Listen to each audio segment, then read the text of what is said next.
Haa akkam jirtu hordoftoota chaanaalii kiyyaa warroonni chaanaalii kanaaf haaraa taatan sabiskiraayib gochuun jalqabaa isiniin jedha. Har'a aappii adda ta'e wayii isiniif qabadhee dhufee jira. Aappiin kunis Tiimuu Buukis jedhama. Aappii kana dalaguudhaaf wanni isin barbaachisu wanni isinirraa eegamu yoo jiraate intarneetii fi silkii qabaachuun qofti gahaadha isiniin jedha. Barnoota wanta akka isiniin gaafatu. Aappii kana argachuudhaaf Piloostoorii irratti Tiimuu Buuk jettanii argachuu ni dandeettanii. Akkamitti akka aappii kana hojjettan na duuka bu'aa isinitti argisiisa. Akkuma beekamu aappoonni hedduun hin banta malee kifiyyaa kaffaltii guddaa irraa argachuu hin dandeettu. Kanarraa garuu cimtee hojjennaan guyyaatti doolaara baay'ee argachuu dandeetta jechaadha. Kun akkuma asirratti argitan kana wantoota baay'ee gad tarreessee jira. Kana hunda yoo hojjechuu dandeette ati yoo wanni sirraa eegamu fakkeenyaaf kanneen tiwutara qabanii, eksheerii qabanii, yuutuubii qabanii, instaagiraama qabanii, googilii kanneen fooloo gootee iskiriinshoot gootee itti galchuu qofa. Itti galchuudhaan appilood bakka jedhu jira. Appilood bakka jedhu sunitti hin galchita. Si herregaa jecha. Aappota baay'ee yaaltanii warri jettan fakkeenyaaf nama fakkeenyaaf aappii baay'ee yaalee kan irraa kifiyyaa dhabee jira. Kanarraa garuu wisdiroo gochuulleen saala salphaan argachuu dandeettanii.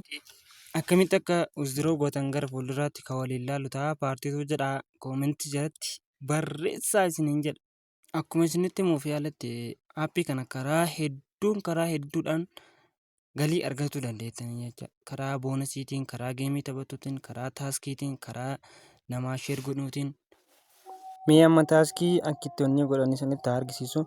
Kilaayim bakka jedhamu tana hin xooyxanii gisee takka xiqqoo hin eeydanii veerifaayi bakka jedhu kana gaxxooyxan veerifaayiing bakka jedhu kana raayitiitti kennitanii xiqqoo hin tura.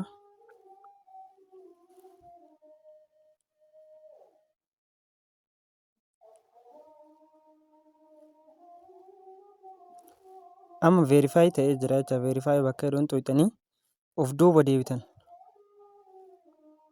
Of duuba deebitanii ho'ite isin jettanitti 0.10 isin herregaa jecha. Daqiiqaa 6 booda hin herregaa jechaadha. Nu asirratti qabee jira. Amma kunniin warroota dalaganii jecha. Warroota veerifaayi godhanii akka kiyyaatti dalagan na jalatti baasaa jecha. Karaan biraa ammoo karaan ittiin dalaguu dandeettan karaa geemii taphatuuni. Geemii fakkeenyaaf geemiilee hedduu of keessaa qaba. Aappiin kun fakkeenyaaf ammaan kana filadhe kun doolaara 12 jecha kan filadhe kun. Akkasuma akka doolaara 9 illee jira, akka doolaara takkaa illee jira, akka doolaara 0.81 illee jira. Akkasumatti akkuma taphni walirra cimuun tapha yoo taphachuu dandeette ittiin argachuu dandeettu. Wanni taa'anii namatti dhufu hin jiru.